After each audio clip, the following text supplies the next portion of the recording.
नमस्कार साथियों, मैं बीके सिंह एक बार फिर से आप तमाम लोगों का उड़ान के इस ऑनलाइन प्लेटफॉर्म पर स्वागत करता हूं। 12वीं के वो सभी बच्चे जिनका कि मेन पेपर बायोलॉजी था या फिर उनका एडिशनल पेपर बायोलॉजी था, यानी कि जीव विज्ञान का जो परीक्षा बीएसईबी के द्वारा आयोजित होनी थी वो हो चुकी है, सफलतापूर्वक हुई है।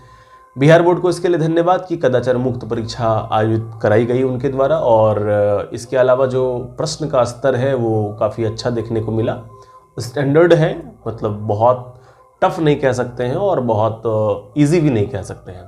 मॉडरेट जो होना चाहिए, इजी टू मॉडरेट लेवल का क्वेश्चन वैसा देखने को मिला। और सबसे अच्छी बात ये कि जो ऑब्जेक्टिव सेक्शन में जो क्वेश्चन पूछे गए हैं, ऑब्जेक्टिव का जो लेवल होना चाहिए वो लेवल क्वेश्चन का रहा।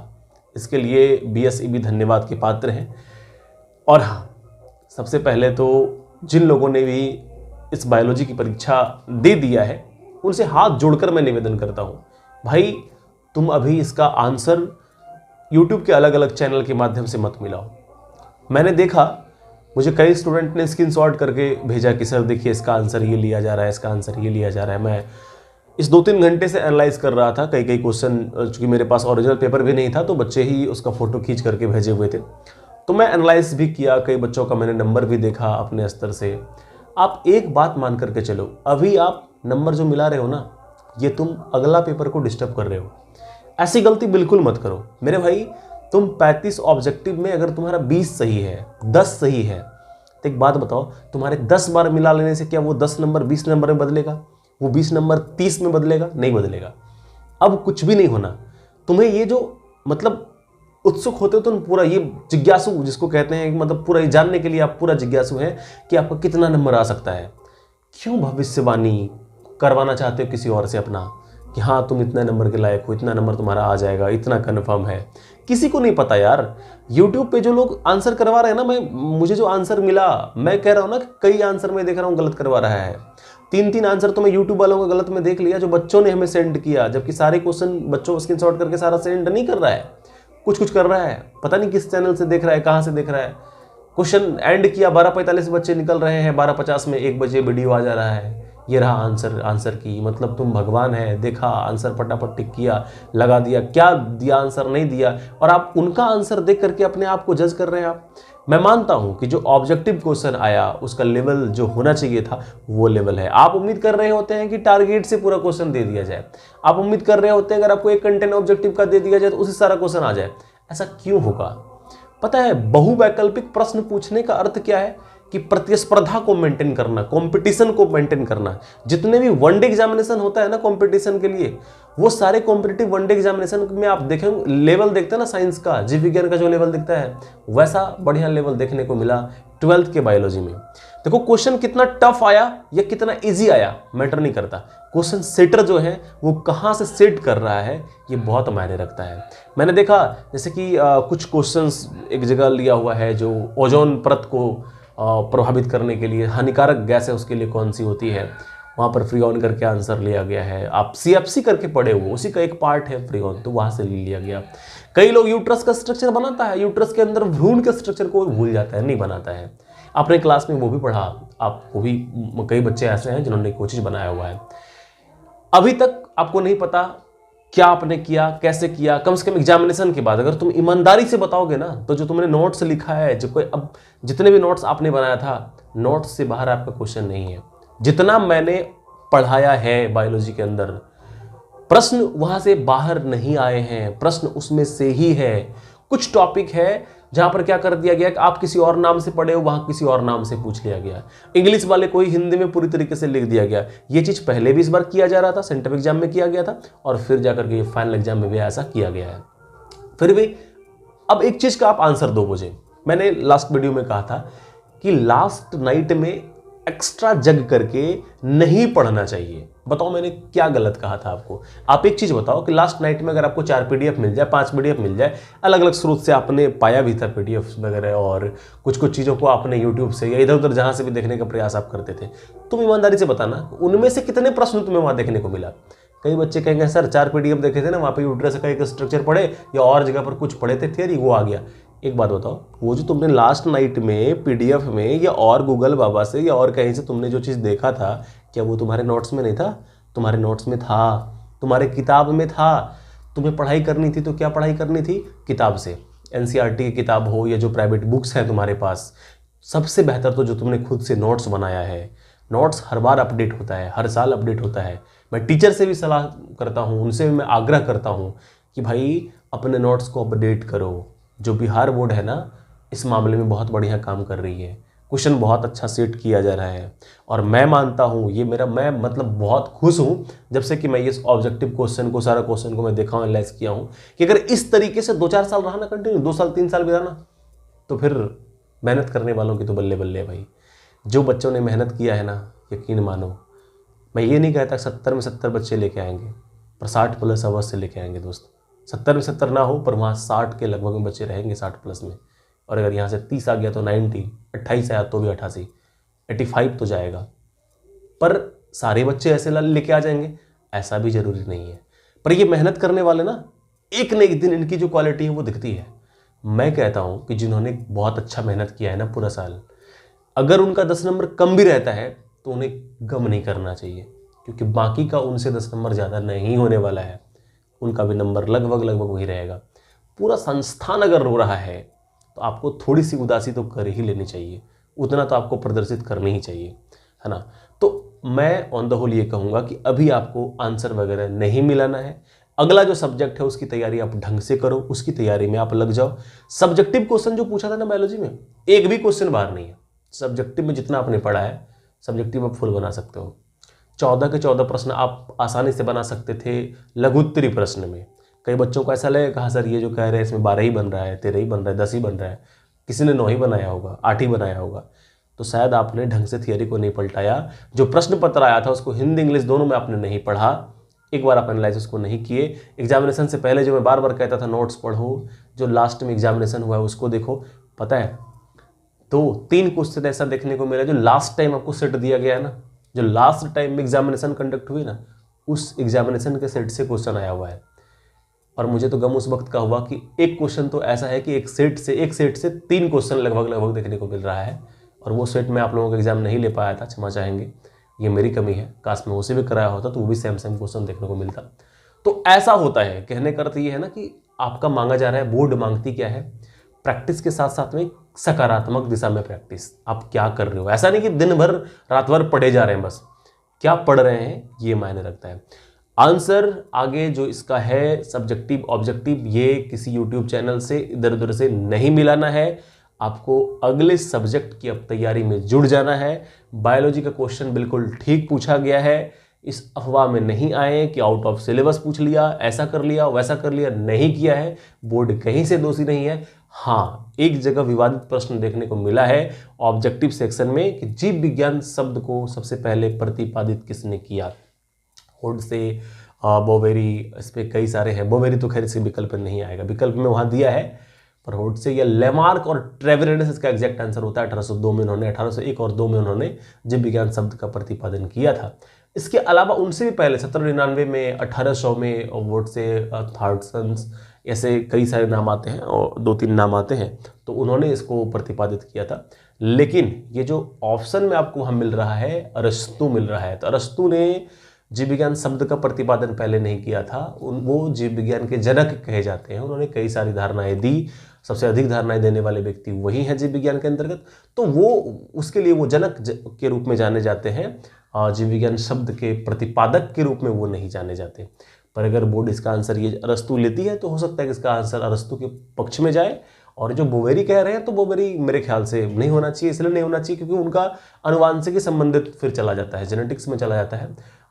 सटन बोवेरी का सिद्धांत आप पढ़े ही होंगे, तो उस एरिया में ये चला जाता है फिर। तो कहने का अर्थ ये है कि ये विवादित प्रश्न थोड़ा सा है। अब इस पर बोर्ड क्या आंसर लेती है देखने का रहेगा, ये रहस्य रहेगा। क्योंकि इसका एग्जैक्ट आंसर जो होता है, आप कुछ भी करो, किताब में भी देखेंगे तो लेमार्क और ट्रेवेरेनस होता है। और ये हमने लिखाया भी है, फर्स्ट क्लास में लिखाया हुआ है हमने। तो कई प्रश्न ऐसे ऑब्जेक्टिव में ना, मतलब जो होना चाहिए था। अब देखो यूट्रस में उधर जो पूछा है, इसके अलावा देख लो कि लास्ट यूनिट का जो क्वेश्चन होता है लास्ट चैप्टर में, जो मतलब भूमिगत जल के बारे में जो पूछा गया है ना, भूमिगत जल के बारे में, उसको अलग शब्द में प्रयोग किया गया। मेरे पास शायद ये क्वेश्चन है, मैं एक बार आपको ये देख करके बताता हूँ। लास्ट टाइम का ये जो क्वेश्चन जो पूछा गया है लास्ट यूनिट से, हाँ, क्वेश्चन है भूगर्भ जल से आप क्या समझते हैं, इसकी कमी, कारणों एवं इसके निवारण का वर्णन करें। अब देख लो, कहने का अर्थ कि बच्चे अभी तक पढ़ रहे हैं ध्वनि प्रदूषण, जल प्रदूषण, ये सारा प्रदूषण को पढ़ पढ़ के प्रदूषण से ही क्वेश्चन आ जाएंगे। अब देखो भाई साहब, बायोलॉजी में ऐसा क्वेश्चन पूछ रहा है, लगता है कि ये जियोग्राफी का क्वेश्चन पूछ दिया गया हो। भूगर्भ जल से आप क्या समझते हैं बताओ, कितना बढ़िया इजी क्वेश्चन है, टफ क्वेश्चन नहीं है। इसको कोई अगर टफ कह रहा है तब बताओ भाई, तुमने इसको 10th में पढ़ा, तुमने इसे 12th में पढ़ा, उसके बावजूद तुम्हें ये टफ लग रहा है, तो मतलब वास्तव में तुमने पढ़ा नहीं, नौटंकी किया पूरा साल तुमने फिर। अच्छा, एक चीज मैं सबसे शेयर करना चाहूंगा, वैसे बच्चे जिन्होंने मेरे पास पढ़ा है, वैसे बच्चे जिन्होंने मेरे पास नहीं पढ़ा है, मैं सबसे ये बात शेयर करना चाहता हूँ। मेरे भाई, ऑनलाइन क्लास में तुम जो फंसे रहते थे, कोई भी अगर फंसे हो तो बहुत गलत कर रहे हो। ऑनलाइन वालों से जाकर के जरा पूछना कि वो कितना बना करके आया है, उनका ऑब्जेक्टिव कैसा है, उनका सब्जेक्टिव कैसा है। रिजल्ट भी सामने होगा बहुत जल्द, उसे भी आप देख पाएंगे। दूसरी चीज़, ये जो शॉर्ट आप अपनाते हो ना, शॉर्ट टाइम में फटाफट एक 10 पेज का कुछ मिल जाए, 10 पेज में उसको रिवीजन कर लेंगे, फटाफट ये कर लेंगे, सबसे गलत करते हो तुम।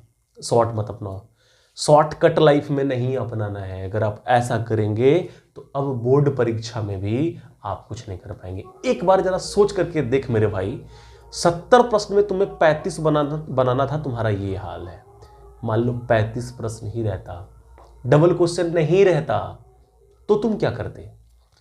अभी तो हम टीचर भी कह देते हैं ना कि 70 में 45 बन रहा था, 50 बन रहा था, 40 एकदम बढ़िया बढ़िया क्वेश्चन था बनाने वाला। भाई साहब, 70 में 50 था, 70 में 40 था, बाकी के 20 या 30 प्रश्न का क्या, कहां से आ रहे हैं वो प्रश्न और क्यों? क्या इसका जवाब किसी के पास है? मैं कहता हूं जवाब है। इसका जवाब सिर्फ और सिर्फ संघर्ष है। आपको संघर्ष करनी है, और सिर्फ एनसीईआरटी की एक किताब को, एनसीईआरटी बेस्ड होती है, पर सिर्फ एनसीईआरटी को पढ़ लेने से आप 70 में 70 नहीं सोचना कि ऑब्जेक्टिव में अगर 35 ही क्वेश्चन वहां पूछेगा और 35 में 35 आप बना दो, सिंगल क्वेश्चन आ जाए, इतना आसान नहीं है। पता है, जो नोट्स मैंने खुद जो अपने संस्थान के लिए रेडी किया हुआ है, जो प्रिंटेड फॉर्म में जो बुक्स, बायोलॉजी का जो बुक है, कंप्लीट नोट्स जिसको कहते हैं, एज अ बुक, मैं सोच रहा था ना कि उसको आराम से डिले हो रहा था, तो किसी कारण से मैं भी इग्नोर कर दिया था। चलो 1 महीने 2 महीने में जब आएगा तो उसको बच्चों को, आपसे जो पीछे का बैच है, जो भी 11th में 12th में जाने वाला है, उनको मैंने सोचा था आराम आराम से वो दिया जाएगा। पता है, इस प्रश्न को देख करके मुझे लगा कि नहीं, पहला काम कि 8 से 10 दिन के अंदर में उन बच्चों को बुक प्रोवाइड करनी चाहिए। बुक पढ़ना बहुत जरूरी हो गया है, बहुत, लाइन बाय लाइन।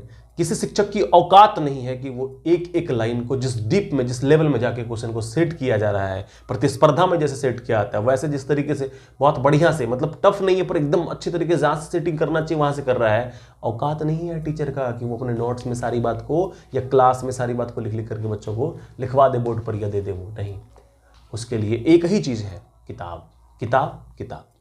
आपको किताब पढ़ना पड़ेगा, लाइन बाय लाइन पढ़ना पड़ेगा। जहां से डाउट हो टीचर को पूछें, टीचर का ड्यूटी है बताना, उनको बताना पड़ेगा, और अगर वो नहीं बताते हैं तो उनकी गलती है। ऐसे संस्थान में आप मत पढ़ो जहां कि अगर आपको डाउट आप पूछते हो और डाउट आपको नहीं बता रहा है। तो कहने का अर्थ यह है, डाउट आएंगे कब? अब एग्जाम बचा है 2 दिन, अब आप डाउट पर डाउट ले जा रहे हो, टीचर क्या कर लेगा उस दिन? 1 दिन पहले, 2 दिन पहले टीचर क्या कर लेगा पूरी साल में? मेरी भी गलती है, मैंने भी कई पेपर में, कई जगहों पर मैंने ऐसा किया कि मान लो कि कुछ जगहों पर जो और चीज़ लेवल में कराना चाहिए था मैं नहीं करा पाया हूँ, क्षमा चाहूँगा। किसी ऐसे सब्जेक्ट में अगर किसी बच्चे को व्यक्तिगत ऐसा लग रहा हो तो माफ़ करना भाई, पर हाँ, मैं प्रयासरत हूँ। आप देख पाएंगे जो आपके बैच में जहाँ तक हुआ, जो मैं 25 में आप जो एग्जाम दे रहे हो, जितनी फैसिलिटी मिली, जिस लेवल की पढ़ाई आपकी हुई, इससे कम तो 1.5 से 2 गुना पढ़ाई आपके जो जूनियर हैं, जो भी पढ़ रहे हैं, उनमें होगी। आप लिख लो जैसे भी, अगर मैं इस धरती पर रहा, स्वस्थ रहा, सुरक्षित रहा, तो मेरा पूरा प्रयास होगा कि जो कमी का सामना आपको करना पड़ा या कर रहे हैं, यह आपका जूनियर नहीं करेगा, बिल्कुल भी नहीं करेगा। तो भाई, आपको अगले एग्जाम के लिए बेस्ट ऑफ लक, कि आप सही से अगले एग्जाम की तैयारी करें, और अभी आंसर वगैरह मिलाने के चक्कर में ना पड़े। मेरे पास प्रश्न पत्र आ चुका है, कहूँ तो मैं एक एक करके इसका आंसर भी दे दूँ। और लास्ट में मैं इतना कहूँगा कि अगर आप चाहते हैं, इसका आंसर चाहते हो कि बायोलॉजी का जो ऑब्जेक्टिव है सबका आंसर दे दीजिए, या आप और कुछ चाहते हैं, और कोई परेशानी आ रहा है कि हाँ सर ये चीज़ कैसे करें, इस सब्जेक्ट में ये परेशानी आ रहा है, आज का जो आप एग्जाम दिए उसमें आपको कोई परेशानी विशेष रूप से देखने को मिला जो लगता है कि ऐसा अगले सब्जेक्ट में भी हो सकता है, आप कमेंट बॉक्स में कमेंट करें। हम सारे कमेंट्स को पढ़ेंगे और अगर हमें लगेगा कि उस पर हमें आपको कोई सलाह देना चाहिए तो बेशक मैं आपको सलाह दूंगा। इसके अलावा आज का सब्जेक्ट कैसा रहा, आपसे हाथ जोड़कर निवेदन है कि आपका सब्जेक्ट आज का कैसा रहा, आप हमें कमेंट में कमेंट करके अवश्य बताएंगे।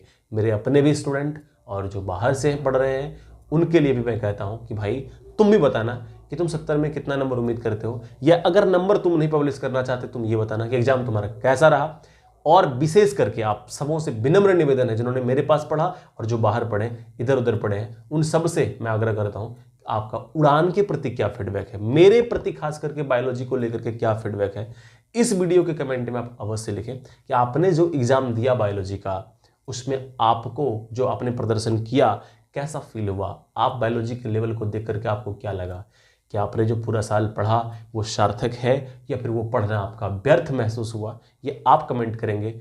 आपसे विनम्र निवेदन है भाई कि इस वीडियो में कमेंट अवश्य तुम करना कि तुम्हें उड़ान के प्रति तुम्हारा क्या सोच है, क्या यहाँ की पढ़ाई तुम्हारे लिए मददगार हुई, क्या जो मैं डिटेल में तुम्हें पढ़ाने का प्रयास कर रहा था, जितना मैंने पढ़ाया, क्या वो चीज़ काम आया, क्या तुम इस बात को मानते हो कि 365 दिन जो पूरे पिछले 1 साल से 1.5 साल से बच्चे पढ़ते हैं वहाँ डिटेल में पढ़ना चाहिए, वही पढ़ाई एग्जाम में मुख्य रूप से काम आता है। एग्जाम के लास्ट में जो 2-4 दिन आप ये PDF वो PDF, इधर नोट्स उधर नोट्स देखते हैं, वो विशेष काम नहीं आता। टारगेट का ऑब्जेक्टिव देख रहे हो, ये ऑब्जेक्टिव देख रहे हो, 50,000 को क्यों ना तुम याद कर ले, वो विशेष रूप से काम में नहीं आता। थियरी अगर आप डिटेल में पढ़े हैं तो वही काम आता है। क्या आप इसको भी समर्थन करते हैं? ये सारी बातें थोड़ा सा टाइम निकाल करके कमेंट बॉक्स में अवश्य लिखना, यही आपसे हाथ जोड़ करके निवेदन है।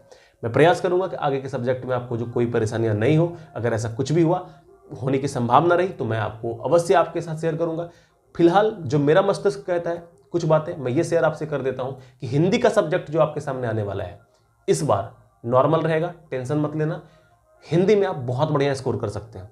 जिनका मेन सब्जेक्ट बायोलॉजी है और थोड़ा कम नंबर आ रहा हो, अगर तुम्हें ऐसा लगता है तो हिंदी को विशेष रूप से सीरियस में लेना। फिजिक्स केमिस्ट्री भी इस बार ठीक ठाक रहेगा, फिजिक्स का थोड़ा दिक्कत है, देख लेना अपने स्तर से क्या है नहीं है, रिवीजन करते रहो, लगे रहो। अगला पेपर गणित का है, हम उम्मीद करेंगे गणित में भी आप बहुत बढ़िया करेंगे। गणित में जो मुख्य क्वेश्चंस कुछ इंपॉर्टेंट क्वेश्चन होता है, मैं हो सकता है कि कल मैं क्लास लूँ, कल ये से परसों तक 1 आध घंटे के लिए गणित वालों को मैं बुला सकता हूँ। नहीं भी बुलाएं तो आप टोटल चीज़ पढ़ चुके हो और आप रिवीजन में लगे रहें और एग्जाम में अपना बेस्ट दें। चलिए मिलते हैं बहुत ही जल्दी अगले वीडियो में अगले टॉपिक के साथ, तब तक के लिए जय हिंद जय भारत।